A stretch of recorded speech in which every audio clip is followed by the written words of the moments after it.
Pemirsa, perempuan ini kini ngotot mendorong revisi Undang-Undang Perlindungan TKI di DPR. Ia adalah penyintas kasus perdagangan manusia di Malaysia. Lelah bekerja di bawah ancaman, perempuan ini nekat kabur menembus hutan Malaysia untuk pulang ke Indonesia.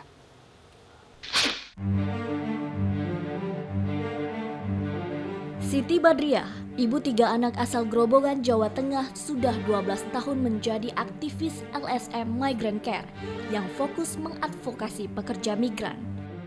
Sebelumnya, perempuan 40 tahun ini pernah bekerja di Malaysia selama 1,5 tahun sejak Januari 2002 hingga Juli 2003. Dia mengaku tenaganya diperas dan dipaksa bekerja lebih dari 14 jam setiap hari. Oleh agensi yang mempekerjakannya, Siti juga dipaksa berganti-ganti majikan oleh agensi yang membawanya ke Malaysia. Selama bekerja, Siti tak pernah mendapat bayaran sepeser pun. Saat tinggal di rumah penampungan agensi, dia juga mendapat ancaman bersama puluhan pekerja migran lainnya. Tak tahan ancaman dan tak digaji, Siti memilih kabur dari rumah penampungan agensi tanpa dokumen karena paspornya disita. Dia berhasil kembali ke Indonesia menumpang kapal sayur yang bertolak dari hutan di wilayah Johor.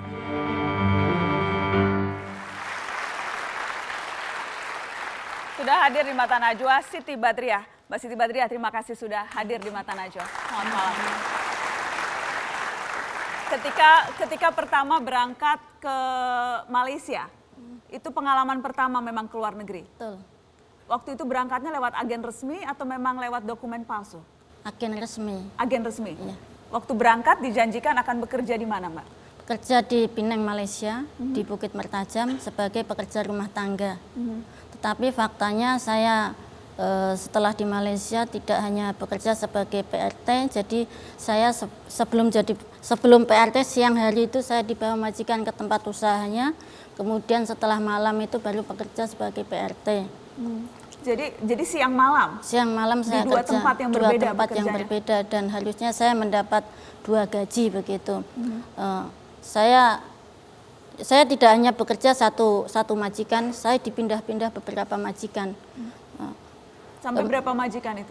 5 majikan. Jadi majikan pertama itu punya usaha jualan ayam potong di pasar. Jadi saya pagi itu harus menyiapkan apa dagangannya itu. Nanti saya membantu dia berdagang di pasar sampai sore. Kemudian saya bawa pulang. Saya juga harus menerima ayam-ayam yang baru datang.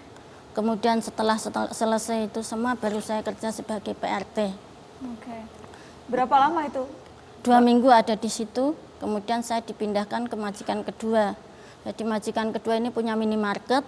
Jadi kalau saya sebelum subuh itu dibangunkan untuk ngecek barang yang ada di minimarket. Setelah selesai saya baru bekerja sebagai PRT. Baru kemudian pulang ke rumahnya dan bekerja membersihkan rumah juga? Jadi Betul. non-stop itu?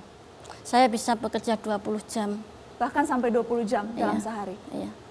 Ada kesempatan untuk protes? Pernah ada usaha untuk kabur mencari pertolongan? Ya, sebenarnya saya sudah bertanya kepada agensi, kenapa saya harus bekerja di tempat usaha majikan, sedangkan saya menandatangani perjanjian kerja sebagai PRT begitu. Jadi agensi ini nggak mau kita itu melawan, nggak mau kita itu bertanya, pokoknya kamu harus kerja dan kerja begitu. Ini agensi Malaysia? Betul. Sampai akhirnya 5 majikan saya harus kerja.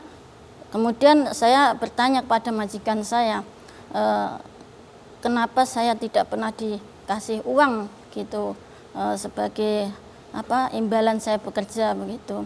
Majikan saya bilang kalau saya itu terima gaji sebenarnya setiap hari dan besar begitu, tetapi yang nerima agensi. Nah, saya waktu itu disambungkan telepon dengan agensi saya.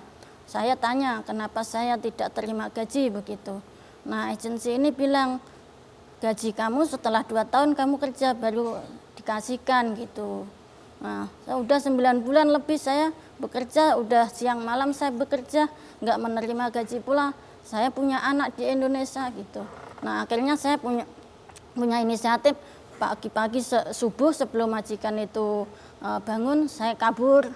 ketika berusaha untuk bicara ke agensi, adakah ancaman atau adakah upaya-upaya untuk supaya Anda mau saja menerima perlakuannya? Iya, kita semua yang ada di agensi itu diancam kalau melawan kita akan disuruh makan sama anjing, kemudian tidur sama anjing, dan di kantornya itu banyak anjing yang besar-besar begitu. Nah, saya waktu ditelepon itu, apakah kamu mau foto telanjang sama anjing? Saya pikir ngapain saya harus balik ke agensi gitu kan, mending saya kabur saja. Berapa lama jadi Anda menjadi TKI tanpa dokumen? Ada 10 bulanan. 10 bulan. Dan akhirnya Mbak Siti Badriah mau pulang, itu tadi sempat disebutkan melewati hutan dan sebagainya. Seperti Iya. apa proses pulangnya? Karena saya nggak punya dokumen, sebenarnya saya sempat telepon ke KBRI bahwa saya ini sebenarnya masuk Malaysia berdokumen, tapi karena nggak digaji, punya masalah dengan agensi, saya kabur, sekarang nggak punya dokumen, minta ditolong begitu. Tapi saya nggak tahu ini tempatnya KBRI itu sebelah mana. Orang saya kan nggak pernah keluar, pulang pergi diantar majikan. Nah, orang KBRI waktu itu yang jawab, nggak bisa, kamu harus datang sendiri ke sini, nggak ada orang yang bisa jemput kamu begitu. Nah, akhirnya saya putuskan ya udahlah, saya pulang, ada informasi ada tekong begitu, akhirnya saya pulang lewat tekong, jadi saya harus nginap dulu di hutan bako di Johor Bahru. Saya harus naik kapal sayur yang kemarin kejadian ada yang terbalik dan meninggal itu kapalnya besar. Waktu saya balik itu kapalnya kecil karena itu kapal sayur, hanya muat 15 orang, dan itu kita nggak boleh duduk begini di kapal, kita harus karena itu kapal sayur ya, kita harus tiduran dan barang-barang kita di atas kapal itu. Setelah sampai di Indonesia baru kita bisa duduk.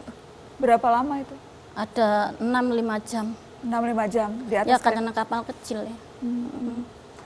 Siapa saja yang waktu itu di atas kapal? Ya Semuanya? semua orang ilegal. Semua orang ilegal yang berusaha untuk pulang Pulang ke Indonesia. Dan akhirnya dari Johor tadi masuknya di Tanjung Pinang kalau saya. Tanjung Pinang. Iya. Mestinya orang pertama yang dilibatkan dalam setiap pengambilan proses kebijakan di negeri ini tentang nasib buruh migran adalah mereka-mereka itu gitu. Tapi